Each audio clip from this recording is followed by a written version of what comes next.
Pengertian jual beli di dalam hukum Islam, jual beli termasuk ke dalam lapangan hukum perjanjian ataupun perikatan, atau di dalam bahasa Arab disebut sebagai akad.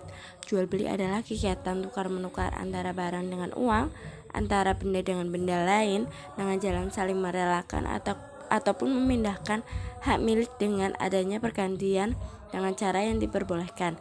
Cara istilah menurut mazhab Hanafiyah, jual beli adalah pertukaran harta dengan harta dengan menggunakan cara tertentu.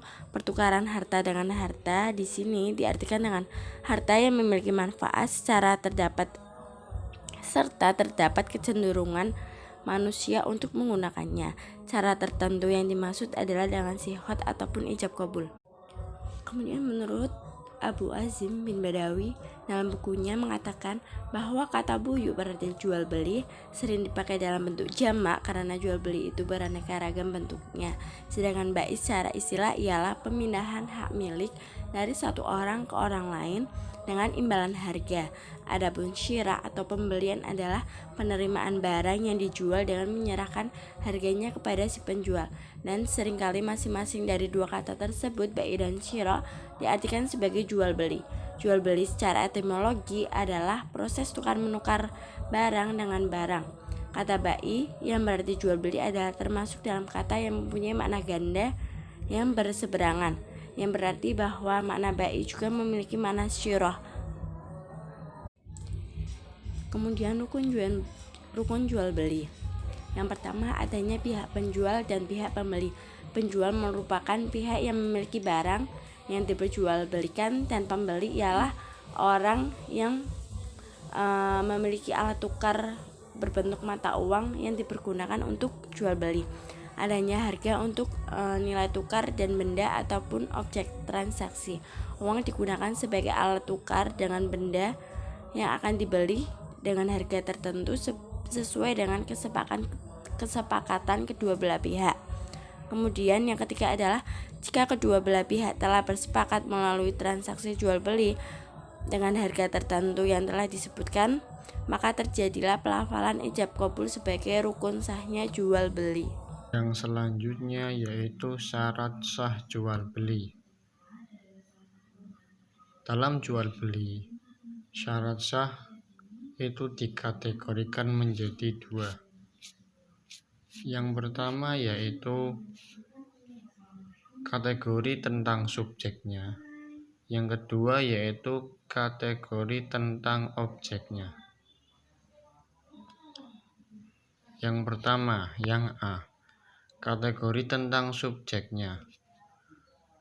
Bahwa kedua belah pihak yang melakukan jual beli tersebut haruslah yang pertama berakal agar dia tidak terkecoh. Orang yang gila atau bodoh tidak sah jual belinya. Yang nomor dua yaitu baligh. Setidaknya orang yang melakukan jual beli mengerti tentang hukum jual beli dan bagaimana tata cara yang benar menurut syariat. Yang ketiga yaitu dengan kehendaknya atau kemauannya sendiri. Yang keempat yaitu keduanya tidak mubazir atau tidak membuang-buang waktu untuk melakukan jual beli tersebut. Selanjutnya kategori kedua yaitu tentang objeknya.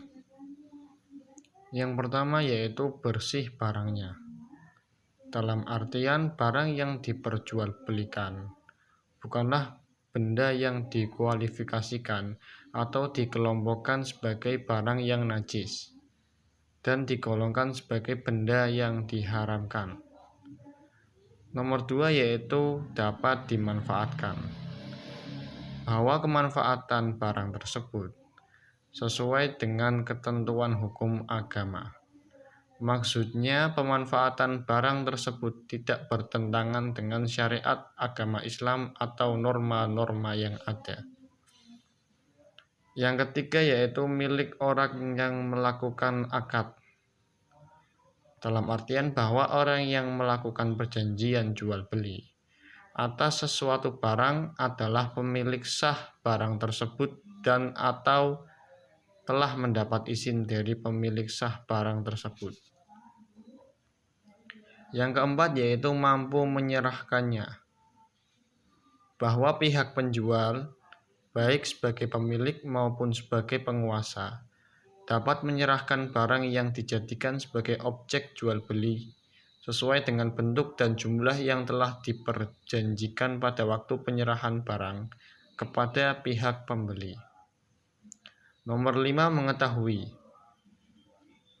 Apabila dalam suatu jual beli keadaan barang dan jumlah harganya tidak diketahui, maka perjanjian jual beli itu tidak sah, sebab bisa perjanjian tersebut mengandung unsur penipuan. Nomor 6 yaitu menyangkut perjanjian jual beli.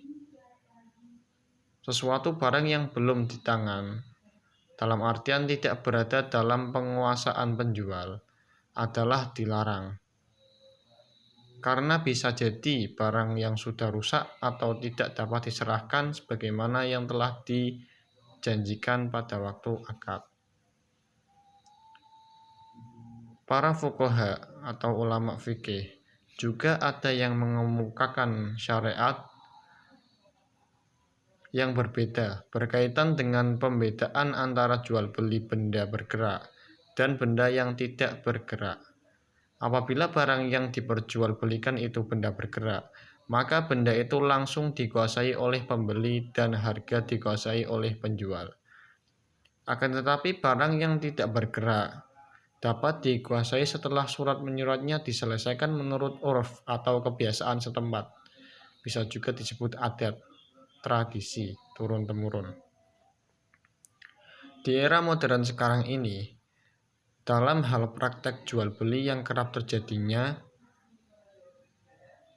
marak di masyarakat. Contohnya yaitu seperti jual beli di pasar, jual beli di kios-kios, ataupun untuk pembelian barang-barang biasa. Pembeli dan penjual tidak menggunakan pelafalan ijab qabul, yang mana pelafalan tersebut yaitu merupakan salah satu rukun dari jual beli. Jual beli tersebut atau jual beli tanpa pelafalan ijab qabul itu disebut jual beli mu'ato, jual beli tanpa ijab qabul.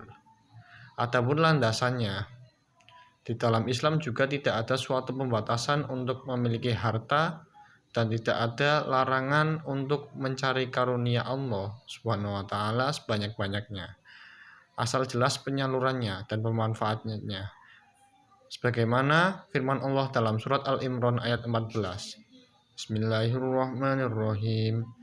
Zuyyina lin-nasi hubbus syahawati minan nisa'i wal banina wal qanatiril muqantarati minadh dhahabi wal fiddati wal khaylil musawwamati wal an'ami wal harth. Dzalika mata'ul hayatid dunya wallahu indahu husnul ma'ab. Wallahu indahu husnul ma'ab, yang artinya dijadikan indah pada pandangan manusia kecintaan kepada apa-apa yang diingini, yaitu wanita-wanita, anak-anak, harta yang banyak dari jenis emas, perak, kuda, pilihan, binatang-binatang teman ketiga 7, dan sawah ladang. Itulah kesenangan hidup di dunia dari sisi Allah Subhanahu wa taala, tempat kembali yang baik. Dalam arti Pasal-pasal tentang jual beli. Yang pertama, pasal 1457. Jual beli adalah suatu persetujuan dengan mana pihak yang suatu mengikatkan dirinya untuk menyerahkan suatu barang dan pihak yang lain untuk membayar harga yang dijanjikan. Pasal 1458. Jual beli dianggap telah terjadi antara kedua belah pihak segera setelah orang-orang itu mencapai kesepakatan tentang barang tersebut beserta harganya. meskipun barang itu belum diserahkan dan harganya belum dibayar. Yang selanjutnya pasal 1468, pasal hakim. Para hakim, jaksa, panitera, advokat, pengacara, jurusita, dan notaris tidak boleh atas dasar penyerahan menjadi pemilik hak dan tuntutan yang menjadi pokok perkara yang sedang ditangani oleh pengadilan negeri yang dalam wilayahnya mereka melakukan pekerjaan, atas ancaman kebatalan serta penggantian biaya, kerugian, dan bunga. Hukum jual beli mubah, yaitu hukum asal dari perjanjian jual beli. Hal ini sesuai dengan firman Allah Subhanahu wa taala yang artinya, padahal Allah telah menghalalkan jual beli dan mengharamkan riba. Sesuai dengan ayat di atas, hukum jual beli pada dasarnya adalah boleh atau mubah. Yang diharamkan dalam muamalah adalah apabila jual belinya tersebut mengandung unsur riba, karena riba itu bisa merugikan salah satu pihak dan dilarang oleh agama. Wajib jual beli apabila dalam keadaan terpaksa karena melarat atau ketiadaan makanan, sehingga jika barang tersebut tidak dijual dapat mengakibatkan masyarakat luas menderita kelaparan. Macam-macam jual beli. Menurut jumhur ulama, jual beli yang sah adalah jual beli yang memenuhi ketentuan syara', baik rukun maupun syaratnya. Jual beli yang tidak sah adalah jual beli yang tidak memenuhi salah satu syarat dan rukun sehingga jual beli menjadi rusak atau batal. Menurut jumhur ulama, rusak dan batal memiliki arti yang sama. Adapun menurut ulama Hanafiyah, dalam masalah muamalah terkadang ada suatu kemaslahatan yang tidak ada ketentuannya dari syara', sehingga tidak sesuai atau ada kekurangan dengan ketentuan syariat. Akad seperti itu adalah rusak, tetapi tidak batal. Dengan kata lain, ada akad yang batal saja dan ada pula yang rusak saja. Maka dari itu, ulama Hanafiyah membagi menjadi 3 macam, yaitu jual beli yang sah atau sahih, batal, dan rusak atau fasid. Khiyar jual beli. 1. Khiyar majlis. Artinya, antara penjual dan pembeli boleh memilih akan melanjutkan jual beli atau membatalkannya, selama keduanya masih ada dalam satu tempat atau majelis.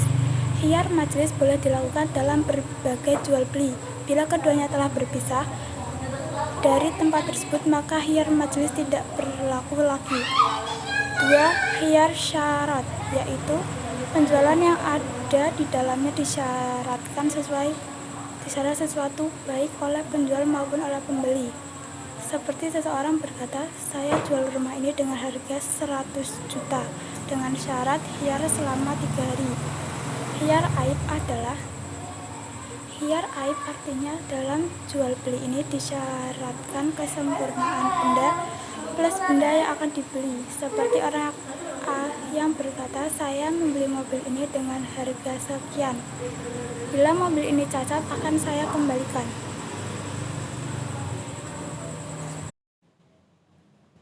Yang selanjutnya yaitu prinsip jual beli. Prinsip jual beli ada 4, yaitu yang pertama, tidak boleh berlebihan dalam mengambil keuntungan. Ulama Malikiyah menentukan batas pengambilan keuntungan yang berlebihan yaitu adalah 1/3 ke atas, karena jumlah itulah batas maksimal yang dibolehkan dalam wasiat dan selainnya. Yang kedua, berinteraksi yang jujur, yaitu dengan menggambarkan barang dagangan dengan sebetulnya tanpa ada unsur kebohongan ketika menjelaskan jenis, macam, sumber, dan biayanya. Yang ketiga, bersikap toleran dalam bertransaksi, yaitu penjual bersikap mudah dalam menentukan harga dengan cara menguranginya.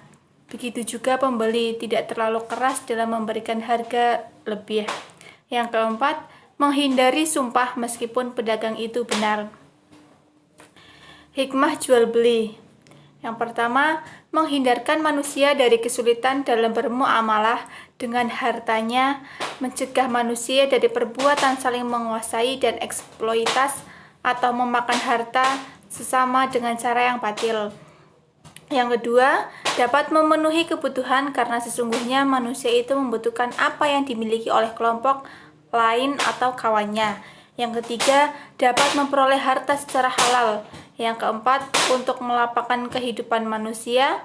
Yang kelima, sebagai wujud interaksi sosial antara penjual dan pembeli, akibatnya timbullah hak dan kewajiban secara timbal balik. Demikian sedikit penjelasan tentang jual beli dari kelompok kami. Kurang lebihnya mohon maaf. Terima kasih. Wassalamualaikum warahmatullahi wabarakatuh.